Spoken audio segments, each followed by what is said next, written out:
대학청년부 여러분 반갑습니다. 오늘은 우리가 함께 나눌 주제가 두 가지인데요. 그래서 영상이 두 개입니다. 이 영상 먼저 보시고 그리고 나서 다음 영상도 꼭 시청해 주셨으면 합니다. 먼저 지금 우리가 함께 다룰 부분은 바로 성찬입니다.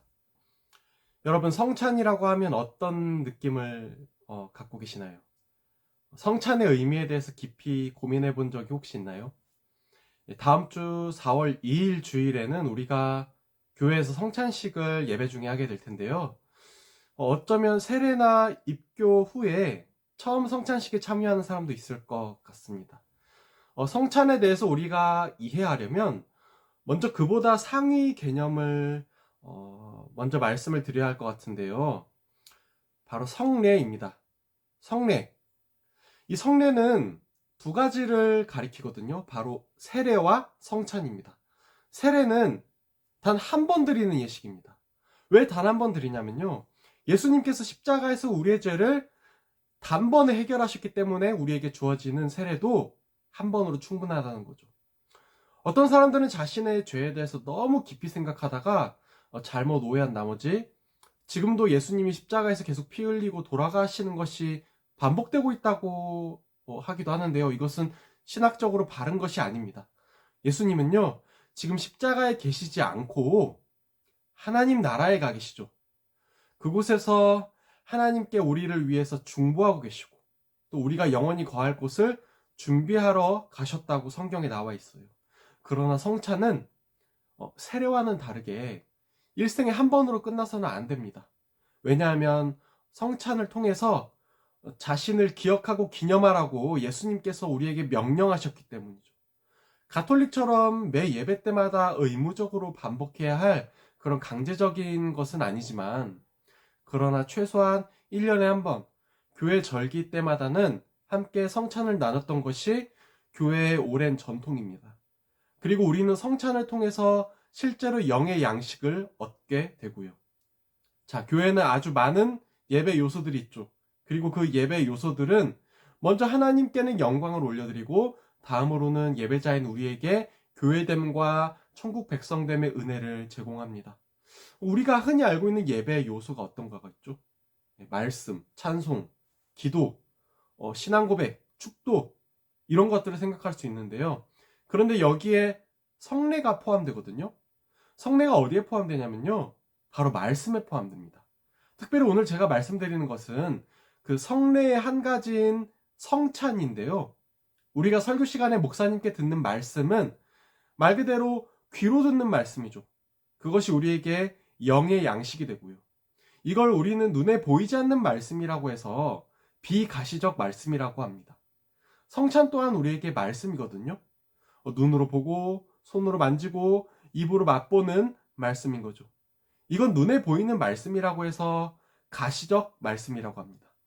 동시에 이러한 성찬은 우리에게 설교 말씀과 마찬가지로 영의 양식이 되는 거고요. 그래서 설교와 성찬은 말씀이라는 측면에서 동일합니다. 또 하나 공통된 점이 있는데요. 바로 성령 하나님께서 우리에게 일하시는 수단이라는 거죠. 성령 하나님께서는 설교 말씀을 통해서 우리의 신앙을 자라나게 하시고 우리를 하나님의 자녀로 살아가도록 깨달음과 변화를 일으켜 주십니다. 성찬도 성령 하나님께서 우리에게 일하시는 수단인데요. 차이점이 있다면 설교와 달리 성찬은 우리를 예수 그리스도와 연합하게 하는 좀 더 실제적인 효력을 갖고 있다는 건데요. 어떻게 그렇게 되냐면요. 우리가 예배 드릴 때 예수님께서 예배 자리에 오셔서 예배 받으시는 줄 믿으십니까? 네. 그런데 성찬의 때에 더욱 예수님께서 그 자리에 임재하신다는 것이 우리가 성찬을 준비하며 기억해야 할 부분입니다. 조금만 더 깊이 들어가 보자면요. 예수님은 부활하신 육체를 지니셨죠. 동시에 그분은 이 땅에 오시기 전부터 영이신 하나님의 아들이셨어요. 그렇기 때문에 육신과 영을 다 가지신 분이세요. 예수님의 부활하신 육신은 아버지의 나라에 가 계신다고 조금 전에 말씀드렸어요. 동시에 그 예수님의 영은 늘 우리와 동행하십니다.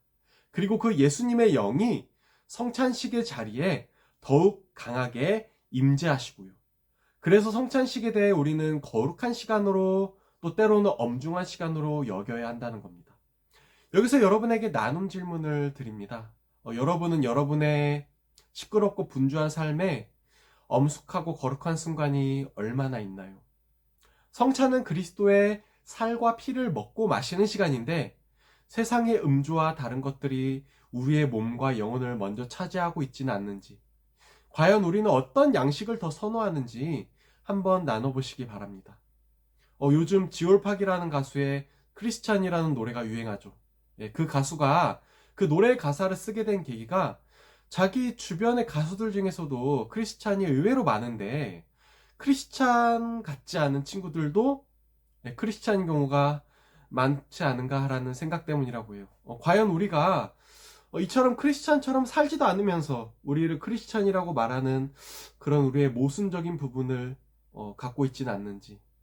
저도 마찬가지로 이런 모순 속에서 살고 있는 게 사실인데 우리가 이런 부분에 대해서 나눌 게 많을 거라고 생각합니다.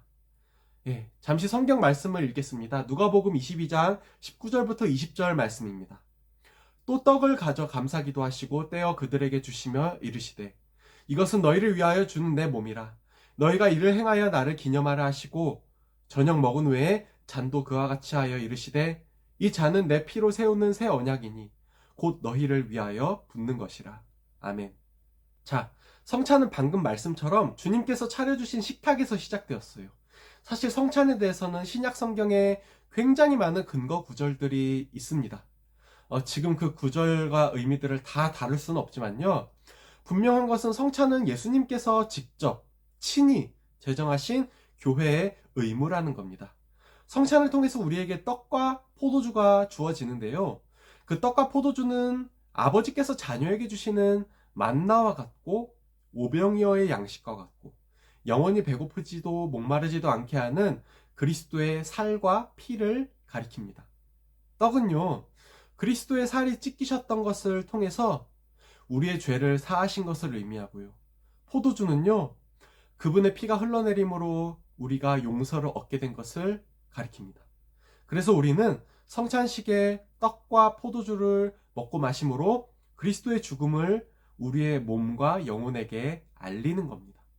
동시에 성령 하나님께서 우리의 믿음에 역사하여서 우리를 그리스도와의 연합으로 이끄시는 시간이 성찬의 시간입니다. 물론 그리스도께서 성찬의 때에 영으로 임재하시기 때문에 우리는 그리스도와의 연합이 있었는지 뚜렷하게 알 수는 없겠죠. 그러나 그리스도와의 연합을 경험했음을 나중이라도 깨닫게 될 겁니다. 어떻게 깨닫게 되냐면요, 나 때문에 그리스도께서 찢기시고 피 흘리심으로 그 주님께서 나에게 모든 것을 쏟아 부으셨구나, 나에게 그렇게 구원의 혜택을 주시고 지금도 나를 아버지의 자녀로 자라나게 하시는구나 하는 것을 깨닫게 되는 겁니다. 여러분, 우리가 성찬식을 준비하면서 그리스도께서 소유하고 계셨던 거룩과 구원과 모든 풍요한 것들이 우리의 것이 되었다는 그 놀라운 사실을 발견하게 되기를 그렇게 기대하고 소망했으면 좋겠습니다. 그러면 그 성찬의 시간이 우리의 머리 대신 그리스도와 또 그리스도의 몸된 교회인 우리의 그 진정한 연합이 계속해서 영원토록 빛나게 될 줄로 저는 확신합니다.